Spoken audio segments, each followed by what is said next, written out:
हके बहंगिया बहंगीला कत जा का ब्यास तू पुरान के लेके ढोता रह तनी कुछ नौको में गाव त ल है सुन का चाही बस के बहंगिया बहंगी लचकत जा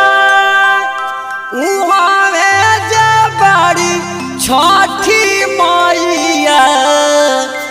बहंगी घाटे पहुँचा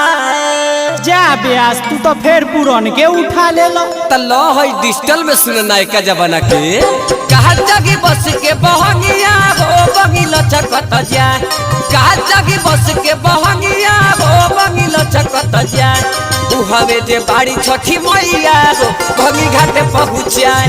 उहावे जे बाड़ी छठी मैया हो बंगी घाटे पहुँचाए उहावे जे बाड़ी छठी मैया हो बंगी घाटे पहुँचाए। अरे दिया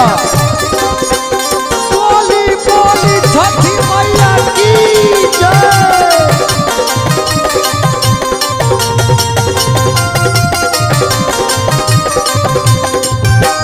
नरियर फलवा से दौरा सजाई हो दौरा सजाई चौमुख देना पकोसिया भराई कोसिया भराई हो कोसिया एहो नरियल फलवा से दौरा सजाई चौमुख देना पकोसिया भराई गहुरा उठा के माथे अपना सजाए बंगी लचकत जाए गहुरा उठा के माथे अपना सजाए बंगी लचकत जाए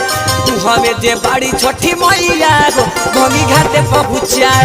उहावे जे बाड़ी छठी मैया हो बंगी घाटे पहुँचाए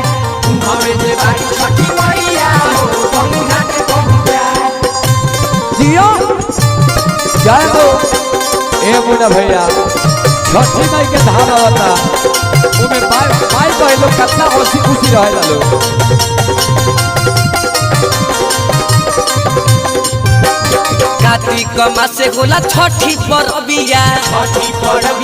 छठी परबिया सरवन मुना जी पेढ़ी पियरिया तेनी पियरिया हो तेनी पियरिया कार्तिक मासे होला छठी परबिया सरवन मुना जी पेढ़ी पियरिया दीपक जी उखिया के लिहले उठाए बंगी लचकत जाए दीपक जी उखिया के लिहले उठाए बंगी लचकत जाए हमें जे बाड़ी छठी मैया हो बंगी घाटे पहुँचाए उहावे जे